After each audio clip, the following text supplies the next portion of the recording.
Hi అండి, అందరికీ నమస్కారం. ఈరోజు పొట్లకాయతో రెసిపీ చేస్తున్నాను. పొట్లకాయని చాలామంది ఇష్టపడరు, కొంచెం స్మెల్ వస్తుందని చెప్పి. ఆ స్మెల్ రాకుండా ఉండాలంటే మనం పైన ఉండి ఈ తెల్లగా ఉండే పొట్టు అంతా తీసేయాలండి. స్పూన్తో కానీ చాకుతో కానీ ఊరికి వచ్చేస్తుంది. దీన్ని పిచ్చిక పొట్లకాయ అంటారండి. బాగా లావుగా మందంగా ఉంటుంది, కండ ఎక్కువ ఉంటుంది. పొడవుగా ఉండేవి కొంచెం పలసగా ఉంటాయి. ఇవి మనకి అట్లా ముక్కలు కోసుకోవాలండి. నేనైతే లేతగా ఉండే విత్తనాలు కూడా వేస్తాను. కొంతమంది విత్తనాలు లోపల ఉండే పల్పు అంతా తీసి పక్కన పెట్టేసుకొని ఒట్టి ముక్కలు మాత్రమే కోసుకుంటారు. ఈరోజు నేను పెరుగు పచ్చడి అంటే పొట్లకాయ పెరుగు పచ్చడి చేయాలనుకుంటున్నాను. మనకి ఒక మందపాటి గిన్నెలో పచ్చిమిర్చి, మనం అయితే ఒక 10 పచ్చిమిరపకాయలకు ఒక కప్పు ముక్కలు వేసానండి. నేను ఒక స్పూను ఆయిల్ వేసి సన్నటి మంట మీద వాటిని నిదానంగా వేయించాలండి. దాంట్లో వేగేటప్పుడు కొంచెం జీలకర్ర కూడా వేయాలి.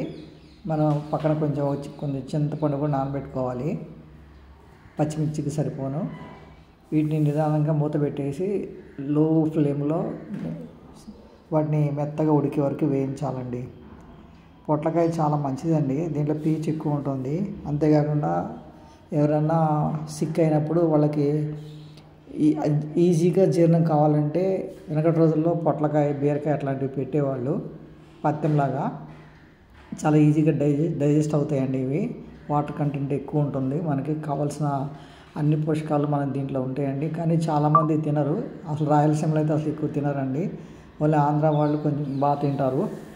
దీంట్లో ఈ పొట్లకాయని మనం పెరుగు చట్నీ చేసేటప్పుడు ఒక 4 వెల్లుల్లి, కరివేపాకు, ఉప్పు వేసి ఫస్ట్ రోట్లో వేసి దంచాలండి.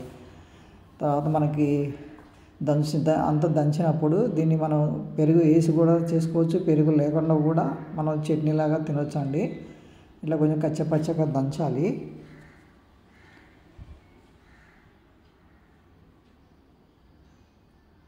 కొంతమంది ఇంగు కూడా వాడతారండి. నేను పోపులో వేస్తాను ఇంగు ఎక్కువగా. ఇలాగ మనం బాగా మగ్గిన పచ్చిమిర్చి, పొట్లకాయ ముక్కలను వేసి దంచాలి. రోట్లో వేసి దంచుతాను. నేను రోలు ఎక్కువ యూజ్ చేస్తాను. రోలు లేకపోతే మనకి మిక్సీ కూడా ఒక పల్పిస్తే చాలండి. కొంచెం కచ్చపచ్చగా వచ్చేటట్టు ఒక పల్పిచ్చి తీసుకోవచ్చు. ఇది నానబెట్టుకొని చింతపండు వేసి మెత్తగా అంతా కలిపేసి నూరాలండి.